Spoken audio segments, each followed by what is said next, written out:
Social மீடியாவே இப்ப பரபரப்பா இருக்கு. அதுக்கு முக்கிய காரணம் தளபதி தான். ஆமா நண்பா, தளபதியும் நடிகை த்ரிஷாவும் சேர்ந்து இப்போ ஒரு ஃபங்க்ஷனுக்கு போயிருக்காங்க. சோ அந்த ஒரு வீடியோ காட்சிகள் தான் இப்போ சோஷியல் மீடியால பரபரப்பை ஏற்படுத்தியிருக்கு. தளபதி ரசிகர்களும் தாவேகா தொண்டர்களும் இதை பார்த்துட்டு பயங்கர அதிர்ச்சியில இருக்காங்க. ஓகே, என்ன நடந்தது அப்படிங்கறத பத்தி இந்த வீடியோல தெளிவா பார்க்கலாம். ஏஜஸ் நிறுவனத்தின் கல்பாத்தி சுரேஷ் மகன் திருமண வரவேற்பு இன்னைக்கு சென்னையில நடந்திருக்கு. இந்த திருமண வரவேற்பு நிகழ்ச்சியில தளபதி கலந்துகிட்டாரு. தளபதி மட்டும் இல்லாம நடிகை த்ரிஷாவும் பாத்தீங்கன்னா தளபதி கூட வந்திருக்காங்க. ஏற்கனவே தளபதி அண்ட் சங்கீதா விவாகரத்து பிரச்சனை பெரிய அளவுல சோஷியல் மீடியால போய்கிட்டு இருக்கு.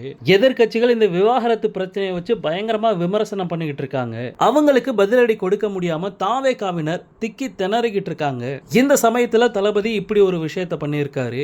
எரியிற நெருப்புல எண்ணெயை ஊத்துற மாதிரி ஒரு சம்பவத்தை பண்ணியிருக்காரு. தளபதி என்ன நினைச்சு இப்படி பண்ணியிருக்காரு அப்படின்ட்டு தெரியல. முழுசா நனைஞ்சாச்சு முக்காடு எதுக்கு அப்படின்னு நினைச்சிட்டாரா இல்ல சங்கீதா அவர்கள் விவாகரத்து நோட்டீஸ்ல ஒரு நடிகை அப்படிங்கிற மாதிரி தான் மென்ஷன் பண்ணியிருந்தாங்க. எந்த இடத்துலயுமே பேரை குறிப்பிடல. தேவைப்பட்ட அந்த நடிகையோட பேரை சொல்வேன் அப்படிங்கிற மாதிரி அந்த விவாகரத்து நோட்டீஸ்ல ஒரு வார்னிங் கொடுத்திருந்தாங்க. நீ என்ன பேரை சொல்றது, நானே வெளியில சொல்லிடுறேன் அப்படின்னு நினைச்சு தளபதி இப்படி பண்ணாரா அப்படின்ட்டு தெரியல. சோ ஒரே நாள்ல போட்டு உடைச்சு இந்த பிரச்சனையை முடிவுக்கு கொண்டு வந்துடலாம் அப்படின்னு கூட தளபதி நினைச்சிருக்கலாம். ஆனா தாவேகா தொண்டர்களையும் தளபதி ரசிகர்களையும் நினைச்சாதான் கொஞ்சம் பாவமா இருக்கு. ஏன்னா சோஷியல் மீடியால இன்னொரு 2 நாளைக்கு ஹேட்டர்ஸ் வச்சு செய்ய போறாங்க.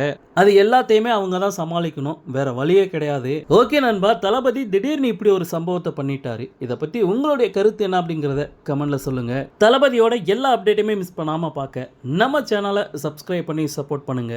நன்றி.